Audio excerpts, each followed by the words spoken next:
여러분 안녕하십니까? 오늘도 전국적으로 35도까지 올라가는 폭염이 이어졌습니다. 벌써 이달 들어서만 20일 넘게 폭염특보가 전국적으로 이어지고 있습니다. 처음 시작된 지난 6월 말부터 따지면 50일 넘게 폭염이 이어지고 있고 지난달부터는 중간중간에 기록적 폭우도 번갈아 이어지면서 피해를 주고 있습니다. 이처럼 폭염과 폭우가 반복되면서 농축수산물 가격이 일제히 치솟았습니다. 조만간 밥상 물가와 외식 물가를 줄줄이 더 끌어올릴 전망입니다. 첫 소식 이한나 기자입니다. 서울 종로구의 전통시장. 상인들의 한숨이 갈수록 깊어집니다. 배추도 많이 오르고 시금치는 아예 가둘 생각도 안 해. 너무 비싸고 팔리지도 않아 또 갖다 놔도. 올해 여름을 덮친 폭염, 폭우 등 이상기온의 영향에 농축수산물 가격이 치솟았습니다. 지난달 시금치와 배추값은 전달보다 각각 170%, 50% 넘게 급등했습니다. 소고기와 돼지고기도 여름 휴가철 수요와 맞물리면서 5% 안팎으로 비싸졌습니다. 농산물과 축산물 등이 오른 영향으로 농림수산품 상승률은 1년 11개월 만에 최고치를 기록했습니다.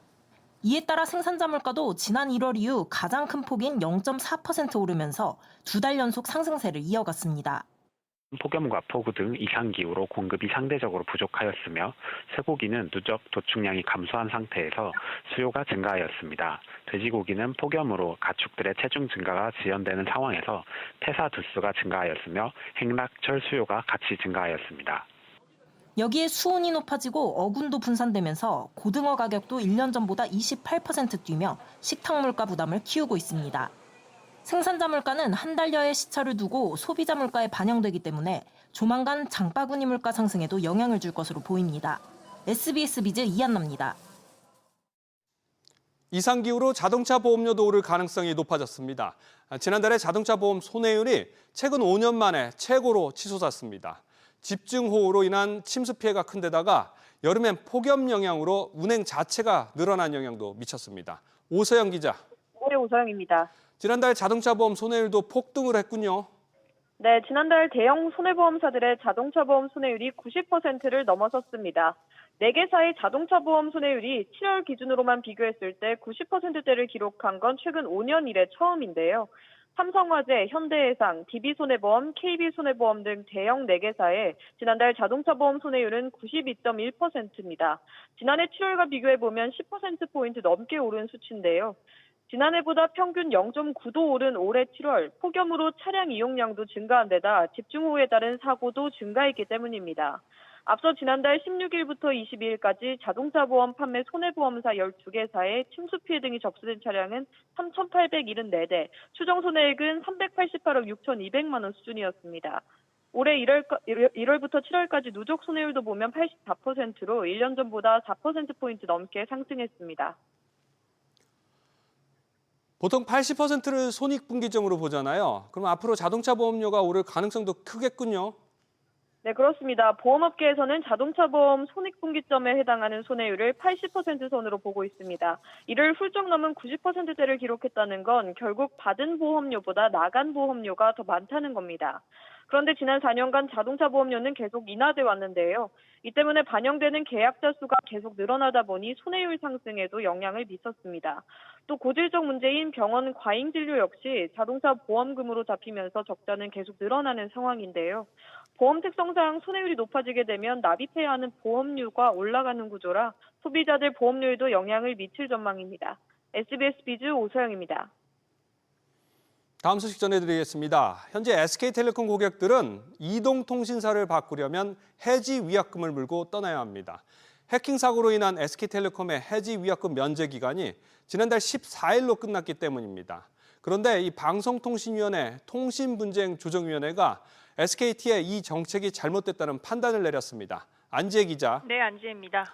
통신분쟁위가 SK텔레콤에 제동을 걸었군요. 네, 방통위산하통신분쟁조정위원회는 올해 안에 SKT 이용자가 이동통신 서비스를 해지할 경우 해지 위약금을 전액 면제하라는 내용의 직권조정 결정을 내렸습니다. 고객의 정당한 계약 해지권은 법률상 소멸 사유가 없는 한 그 행사 기한을 제한하거나 소멸시킬 근거가 없다면서 SKT가 안내한 위약금 면제 해지 기한은 법리상 근거가 없다라고 밝혔는데요. 더불어 유무선 결합 상품이 위약금 면제 대상에서 빠진 것과 관련해서도 회사가 해지 위약금 절반을 부담해야 한다고 결정했습니다.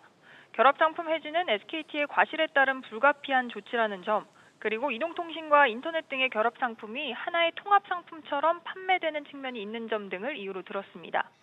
통신분쟁조정위는 방통위사나 법정기구로 결정의 법적 강제성은 없지만 당사자가 불복할 경우 소송으로 진행될 수 있습니다. SKT는 분조위 직권조정안을 면밀히 검토해서 대응하겠다고 밝혔습니다. KT에 대해서도 직권조정 결정이 함께 나왔다고요? 그렇습니다. 분조위는 KT에 대해서도 직권조정 결정을 내렸습니다.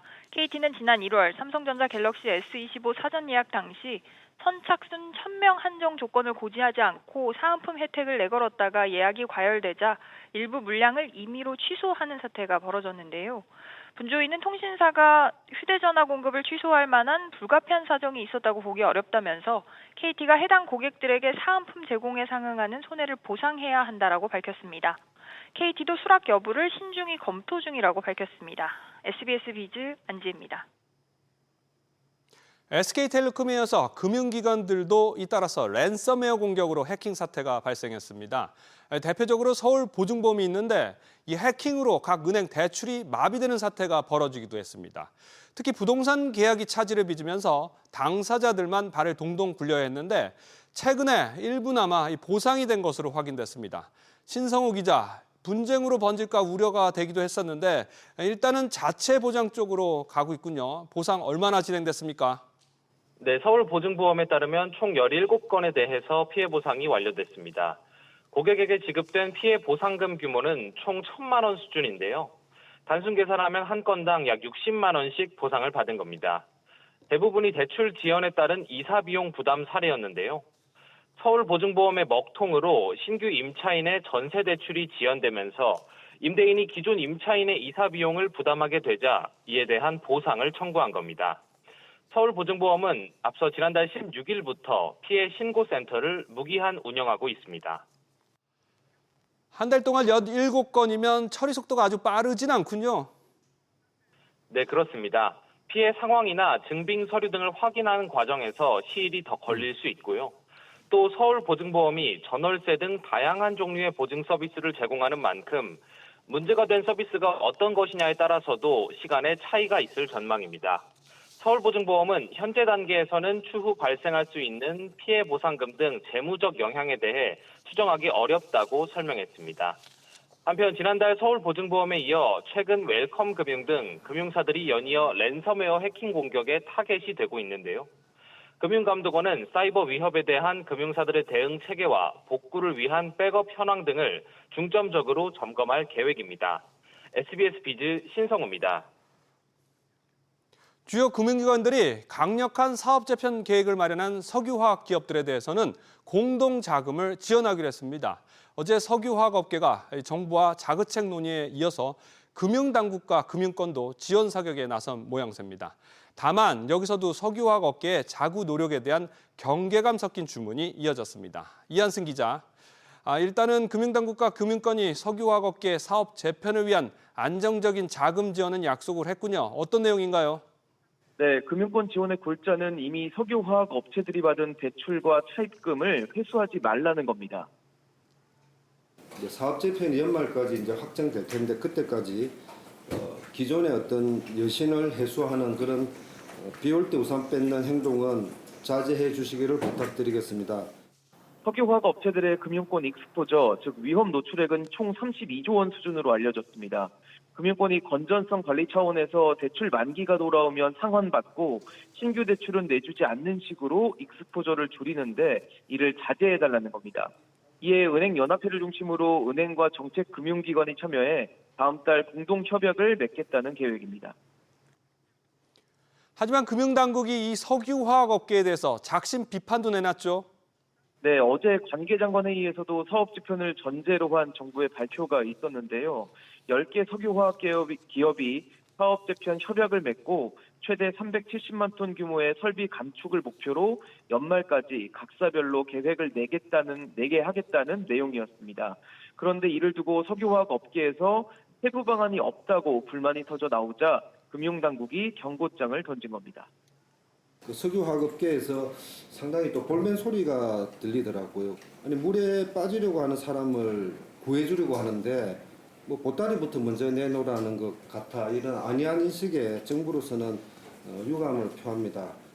권 부위원장은 개별 기업이 아닌 산업 전체 사업 재편에 의미가 있다며 성공 사례를 만들려고 한다는 포부를 숨기지 않았습니다. SBS 비즈 이한승입니다. 올 상반기 산업재해 사망사고가 더 늘어난 것으로 나타났습니다. 그래서 산업재해와의 전쟁을 선포한 정부가 연일 현장 행보에 나서고 있습니다. 오늘도 장관은 불시 현장 점검을 나갔고 차관은 업계 대표들을 불러 모았습니다. 정강윤 기자. 네, 정광윤입니다. 고용노동부가 상당히 바쁘게 움직이고 있군요. 네, 지난달 취임 후 매주 한 번꼴로 불시 점검에 나서는 김영훈 고용부 장관이 이번엔 최근 2년여간 산재 9건이 발생한 종이 제품 업체를 찾았습니다. 안전조치 의무 위반을 확인하고 시정 지시를 내렸는데요. 재해가 계속되는데도 예방조치가 미흡한 사례에 대해 엄중하게 생각한다며 한 번 점검한 사업장도 또 점검하겠다고 강조했습니다.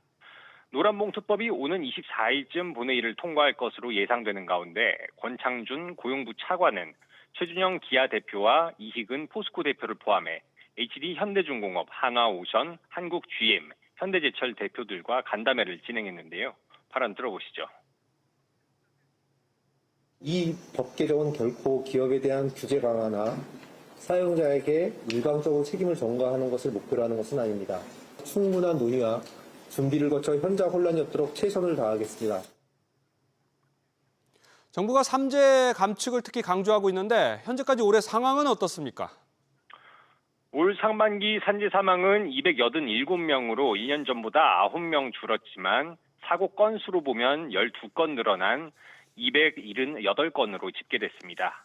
업종별로는 건설업이 138명으로 8명 늘면서 절반에 육박했는데요. 규모 분류는 근로자 50명 이상 혹은 공사금액 50억 미만 영세 사업장 사망자가 176명으로 21명이나 늘었습니다. 이와 관련해 산재 사망사고 건설사의 최대 1년 영업정지나 매출 3% 과징금을 부과하는 법 개정안이 국회 국토위 전체 회의에 상정되며 입법 논의에도 시동이 걸렸습니다. SBS 비즈 정광윤입니다. 그런가 하면 금융당국은 금융사 최대 주주의 일탈을 막기 위해서 제재를 강화하는 방안을 추진합니다. 투자자 보호를 위한 이른바 더 센 상법에 이어서 더 센 금융사 지배구조법을 도입할 계획입니다. 이 내용은 이민우 기자가 취재했습니다. 금융위원회는 지난 2019년 유준원 상상인그룹 대표에게 직무정지 3개월 중징계 처분을 내렸습니다. 당시 유 대표가 실소유한 코스닥 상장사에 자신이 대표로 있는 저축은행에서 대출을 내준 셀프대출 정황 등이 포착됐기 때문입니다. 이후 유 대표의 불복으로 4년간의 송사 끝에 대법원에서 징계가 확정된 다음에야 금융위는 지난 2023년 대주주 적격성 심사를 거쳐 주식 처분 명령을 내렸습니다. 앞으로 이 같은 최대주주의 일탈에 대해서 대주주 적격성 심사 없이도 주식 처분 명령이 내려질 전망입니다. 국정위원회는 금융투자자와 소비자 권익보호 강화를 위한 금융사 지배구조법 개정을 새 정부 과제로 삼았습니다. 금융위는 최대주주의 법령 위반 등으로 금융사의 건전성이 악화될 경우 최대주주에 대한 주식 처분 명령제를 추진할 계획입니다. 금융사들에 대한 대주주 적격성 부분에 대한 조금 더 강화된 구체적인 내용이라고 볼 수 있을 것 같고요. 범위를 넓히면은 그런 재벌 기업들이 자유롭지 않을 거라는 생각이죠. 올해부터 금융사들에 대한 책무 구조도가 도입되는 등 지배구조에 대한 규제가 강화되면서 금융권이 초긴장 모드에 들어갔습니다. SBS 비즈 이민호입니다.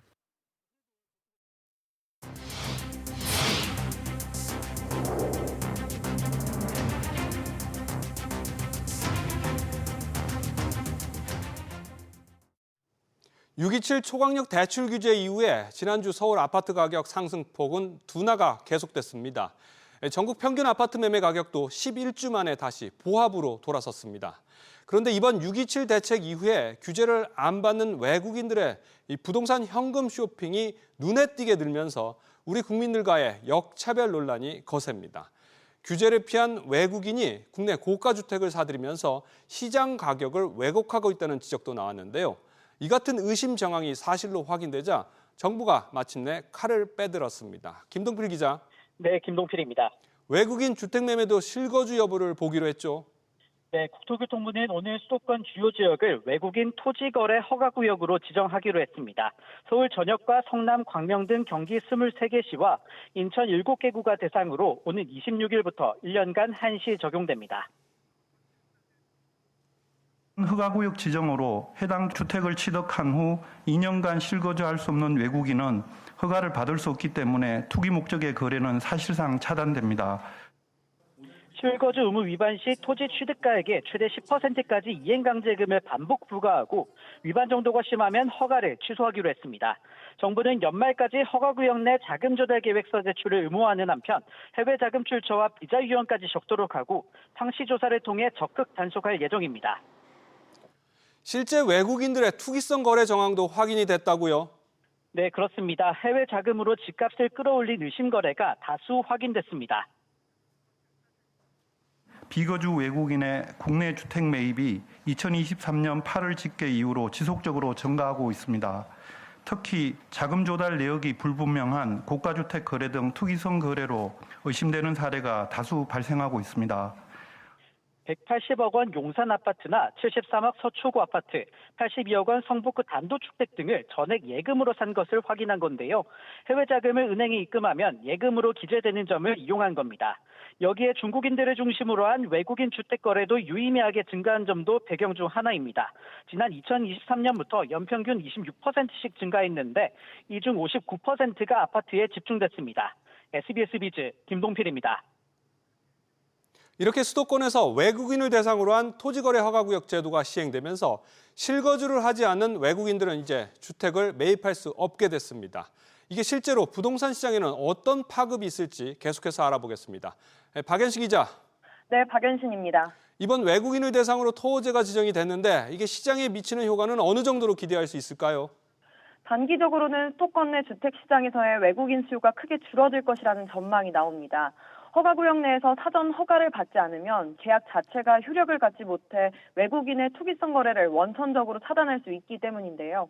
또 주택을 취득한 뒤 4개월 이내 입주하고 2년 이상 실거주해야 한다는 조건이 붙어 단기 차익을 노린 거래는 사실상 불가능하기 때문에 가격 급등세를 억제하는 데 도움을 줄 수 있다는 겁니다. 가격이 불안정하게 형성된다는 그런 교란 행위는 상당 부분 방어할 수 있다고 판단이 들고요. 실수요자 위주의 매입으로 이루어질 테니까 전체적으로 시장은 좀 안정될 수 있다. 이번 대책의 실효성이 궁금한데 부작용이나 또 사각지대 같은 거는 없을까요? 네, 여전히 일부 사각지대는 남아 있습니다. 비거주 외국인이 위탁 관리인을 통해 규제에서 벗어난 지역을 매수하는 등 이른바 풍선 효과 가능성이 제기됩니다. 실제로 이번 허가구역에는 수도권 내 일부 경기와 인천 지역이 제외되어 있습니다. 경기도 같은 경우는 이제 8개 시군이 제외됐습니다. 이 지역들은 이제 도농 지구들입니다. 그래서 도농 복합 지역으로 이제 사실 도시화된 정도가 약하고 외국인 거래가 좀 빈도가 낮은 지역들이었습니다. 강원의 옹진군 여러분 잘 아시는 도서 지역이고 동구도 상대적으로 이제 외국인 거래 빈도가 낮아서 이번에 제외를 하게 됐습니다. 국토부는 이에 대해 외국인 거래 추이를 면밀히 살펴 필요하면 규제 지역을 추가로 확대하겠다는 입장입니다. SBS 비즈 박연신입니다. 계속해서 다음 소식 전해드리겠습니다. 윤석열 정부 당시 한국 수력 원자력이 체코 원전 수주를 위해서 미국 원전 기업 웨스팅하우스와 구력 계약을 맺었다는 논란이 계속되고 있습니다. 이런 와중에 한미 정상회담을 앞두고 한수원 사장이 웨스팅하우스와 합작법인 설립을 논의하기 위해서 미국으로 향합니다. 이게 실현될 경우 구력 계약 논란이 해소되면서 윈윈 계약으로 전환될 수도 있을 텐데 이 정치권에서는 이를 두고 신경전이 벌어지고 있습니다. 유정현 기자입니다. 황주호 한국수력원자력 사장은 오는 23일 나흘간의 미국 출장길에 나섭니다. 미국 웨스팅하우스 관계자들과 만나 합작법인 설립을 논의합니다. 웨스팅하우스하고의 협정문이 공개가 되면서 국내에서 굉장히 논란이 많이 일고 있잖아요. 이런 상황이 조인트 벤처의 설립을 앞당기는 동인이 되고 있는 걸로 보이고요. 시간 문제인 것 같습니다. 한수원은 지난 1월 체코 원전 수주 갈등을 매듭짓기 위해 웨스팅하우스와 북미, 유럽, 일본 등으로의 단독 수주에 나서지 않기로 합의한 바 있습니다. 이런 상황에서 웨스팅하우스와 합작법인을 세우면 이들 지역으로의 수주 우회로가 열리는 겁니다. 두 회사의 이번 논의가 한미 정상회담 시기와 겹친다는 점도 이목을 끕니다. 일단 정부는 한수원과 웨스팅하우스의 협력 논의가 정부 협력 의제에 포함된 건 아니라고 한 발을 뺐습니다. 다만 성과가 있을 경우 윤석열 정부 때 맺어진 굴욕 계약을 합작법인 설립으로 일부 해소했다는 식의 외교 성과 홍보가 가능합니다. 국민의힘도 이런 시나리오를 염두에 두고 견제에 나섰습니다. 전임 정부의 유산으로 생색은 내면서 전임 정부에서 불공정 계약 프레임을 씌워서 망신을 주고 혼자 공로를 독식하겠다는 얄팍한 정치적 계산이 아닌지 의구심이 듭니다. 합작법인 설립 논의와 한미 정상회담이 동시에 이뤄지는 다음 주 초가 우리 원전 산업의 시장 확대 여부를 가를 분수령이 될 전망입니다. SBS 비즈 유정현입니다. 고령 인구가 많아지면서 간병인 보험에 대한 관심이 높아지고 있습니다. 지난해부터 특약을 앞세운 보험사들의 마케팅 경쟁이 치열했는데 그런데 이제 가입자가 늘어나면서 보험금 수령액이 급증하자 보험사들이 태도를 돌변해 속속 가입 문턱을 다시 올리고 있습니다. 자세한 내용 이정민 기자가 전해드립니다. 5개 주요 손해보험사가 간병비 특약으로 지급한 보험금이 올 상반기에만 2천억 원을 훌쩍 넘었습니다. 재작년 상반기 158억 원이었던 것과 비교하면 2년 새 13배 넘게 폭증했습니다. 4년 전 40명에도 못 미쳤던 보험금 수령자 규모는 상반기 11만 명에 육박하는 수준으로 불어났습니다. 보험금 지급액이 급속히 늘어나자 순보사들이 가입 문턱을 속속 높이고 있습니다. 허리디스크와 같은 특정 질병을 가진 가입자들의 경우 심사를 강화해 가입을 어렵게 하고 있습니다. 또 간병비 특약에 들려면 상해사망과 같은 다른 특약에 가입해야 하거나 아예 전체 보험료의 30%를 넘지 않도록 진입장벽을 높였습니다. 간병비 지출이 갈수록 늘어날 것으로 예상되는 가운데 이미 높아진 손해율을 견디기 힘들어지면서 보험사들이 한도를 낮추는 것으로 풀이됩니다. 보험사들의 출혈 경쟁과 일부 계약자의 도덕적 해이가 더해지면서 일부 보험사의 간병인 사용일당 손해율은 100%를 넘어선 것으로 전해집니다. 우리나라 같은 경우에는 1년에 5개월씩 수명이 늘어나고 있거든요. 간병이 어느 시점까지 끝날지를 예측하기 힘든 거예요. 보장 범위를 좀 축소시키고 있는 경향이 있죠. 초고령화 시대에 접어들면서 간병비 부담 때문에 보험 수요는 늘고 있지만 가입 문턱이 높아지면서 보험 소비자들의 불만도 커지고 있습니다. SBS 비즈 이정민입니다. 코스피가 기관의 순매수에 힘입어 나흘 만에 반등했습니다. 코스피는 어제보다 0.37% 오른 3,141.74로 거래를 마쳤습니다. 반면 코스닥 지수는 4거래일 연속 하락하며 777.24로 장을 마감했고 5시 40분 기준 애프터마켓 종목들은 한국거래소 종가보다 0.13% 오른 채 거래 중입니다. 같은 시각 달러원 환율은 1,398원 선에서 거래되며 1,400원을 위협 중입니다. 오는 29일 미국의 관세 정책 변경에 따라서 우체국에서 미국행 국제 우편 접수가 단계적으로 중단됩니다. 우정사업본부는 오는 25일부터 미국행 항공 속보, 26일부터는 국제 특급 우편 서비스 가운데 서류를 제외한 모든 물품에 대한 우체국 창구 접수가 중지된다고 밝혔습니다. 다만 수취인이 관세를 내는 민간 특송사 운영 상품으로는 미국행 국제 우편을 보낼 수 있습니다. 명륜 진사갈비를 운영하는 명륜당이 가맹점들의 임차료 지원에 나섰습니다. 이번 지원은 각종 물가 부담이 커지는 가운데 소비 심리까지 위축되면서 가맹점주들의 비용 부담을 덜기 위해 마련됐다고 설명했습니다.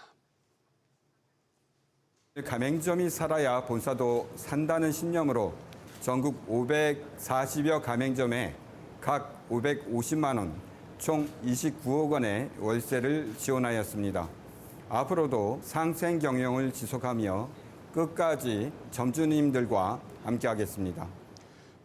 명륜당은 코로나로 외식업계가 어려움을 겪던 지난 2020년에도 프랜차이즈 업계 처음으로 전국 가맹점에 23억 원 규모의 월세 지원에 나선 바 있습니다.